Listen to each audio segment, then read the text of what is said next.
जय श्री राम। भक्ति ज्ञान 5455 में आप सबका स्वागत है। आज मैं आपको ऐसी अद्भुत कथा सुनाने जा रही हूँ। आपको मेरी कथा अच्छी लगे तो लाइक, कमेंट और सब्सक्राइब जरूर करना और कमेंट में जय श्री राम और जरूर लिखना। आज मैं आपको हनुमान जी की ऐसी कथा सुनाने जा रही हूँ जिसे सुनकर शायद आपकी आंखें नम हो जाए। ये कथा एक ऐसी बूढ़ी माँ की है जिसके पास धन नहीं था, सहारा नहीं था, लेकिन उसके पास बजरंगबली का अटूट विश्वास था। एक गांव में जमुना नाम की एक बूढ़ी माँ रहती थी।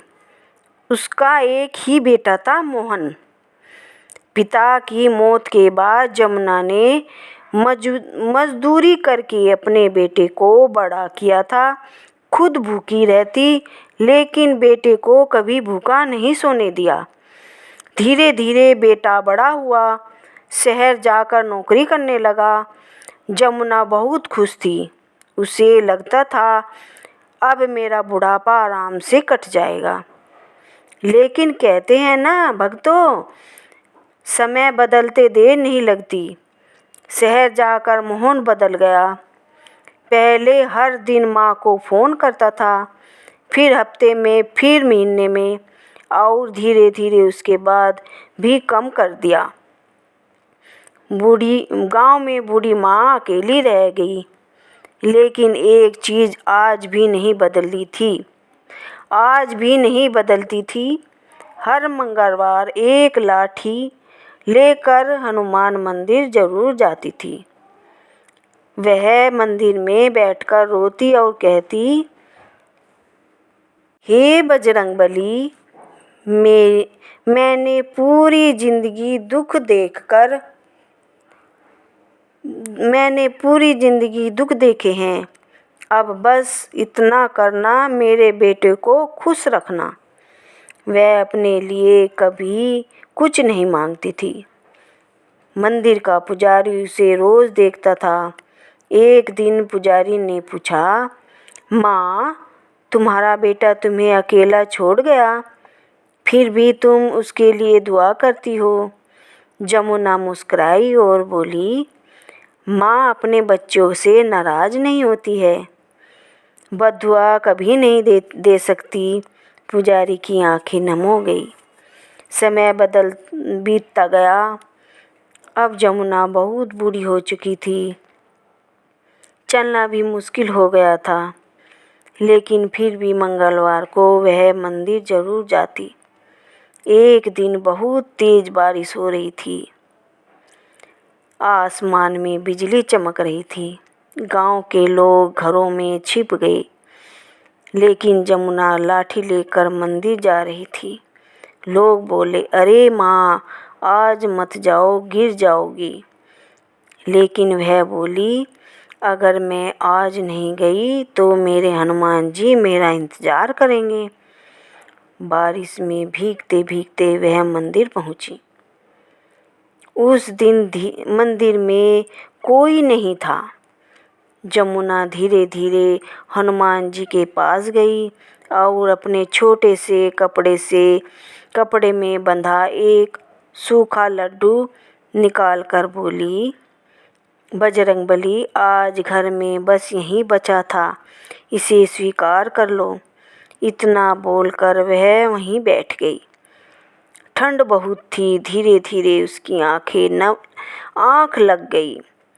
कुछ देर बाद मंदिर में किसी के कदमों की आवाज़ आई।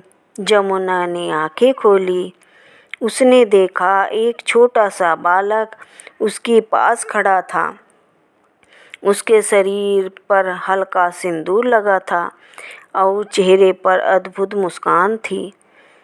बालक बोला, माँ, मुझे बहुत भूख लगी है, क्या तुम अपना लड्डू मुझे दोगी?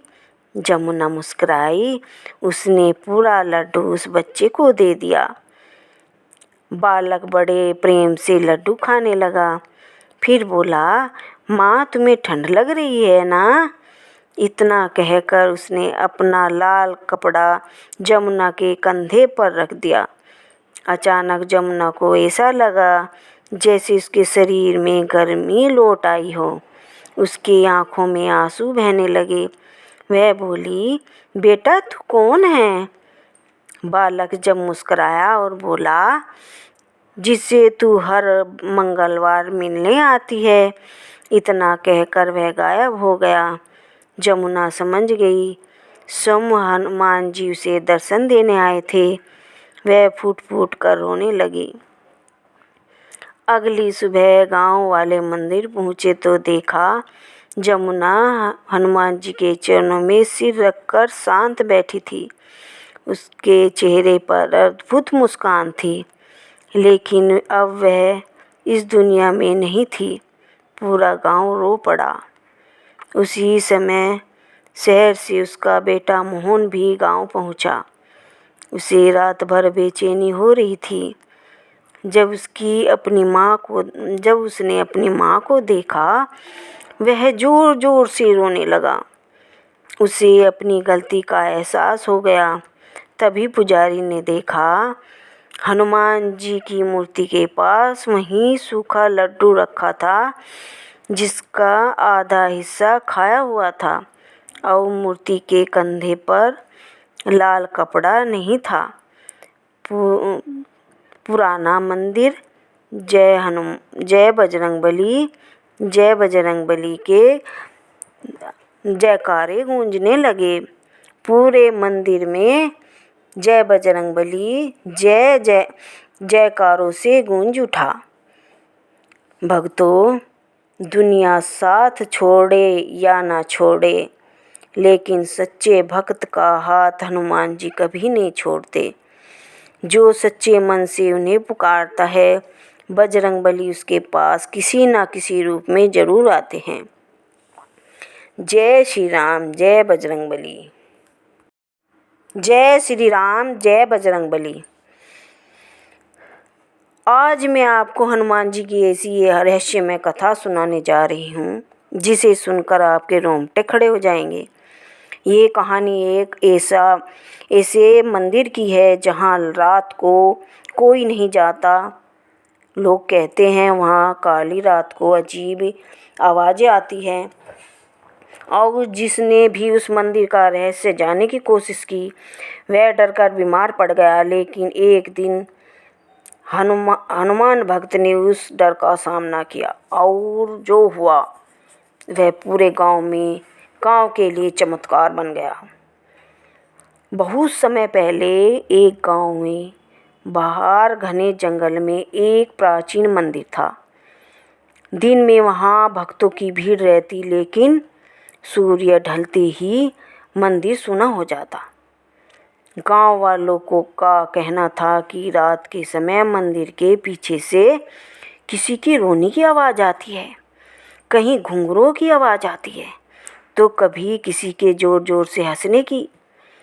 कई लोगों ने वहाँ लाल चमकती आंखें भी देखी थी, लेकिन शाम के बाद कोई उधर नहीं जाता।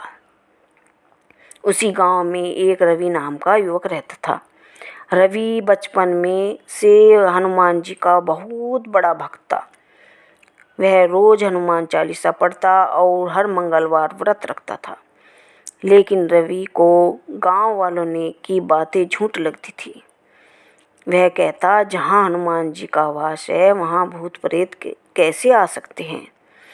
एक दिन गांव की चौपाल में लोगों ने रवि को चुनौती दी, अगर इतना भरोसा है तो अपने हनुमान जी पर, तो आज रात मंदिर में रुक कर दिखाओ। सब हंसने लगे, लेकिन रवि शांत था।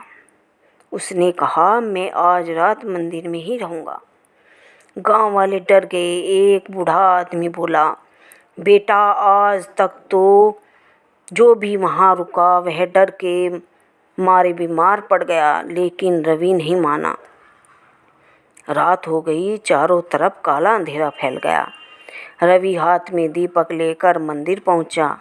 मंदिर के अंदर हनुमान जी की एक बड़ी मूर्ति थी, जिस पर सिंदूर चमक रहा था। अचानक एक डरावनी हंसी पूरे जंगल में गूंज उठी। रवि का दिल जोर जोर से धड़कने लगा। तभी उसने देखा मंदिर के ऊपर 2 लाल चमकती आंखें उसे घूर रही थी। उसके हाथ कांपने लगे, लेकिन उसने डरते हुए हनुमान चालीसा पढ़ना शुरू कर दिया। जैसे ही वह मंदिर के अंदर गया, दरवाज़ा अपने आप बंद हो गया। धड़ाम!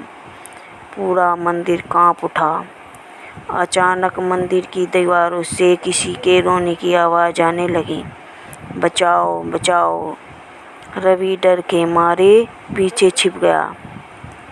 तभी मंदिर के कोने में एक काली परछाई दिखाई दी। उसके लंबे बाल थे, आंखें आग की तरह लाल थीं और वह धीरे धीरे रवि की ओर बढ़ रही थी। रवि की सांसें तेज हो गई, उसकी आंखों में आंसू निकल आए। वह जोर से चिल्लाया, हे हनुमान जी, मेरी रक्षा करो। इतना कहते ही अचानक मंदिर की घंटियां अपने आप बजने लगी। टन टन टन! पूरा मंदिर लाल प्रकाश से भर गया। मूर्ति की आंखें चमकने लगी और तभी एक विशाल दृश्य, दिव्य आकृति प्रकट हुई। शरीर पर सिंदूर, हाथ में गदा और चेहरे पर अद्भुत तेज।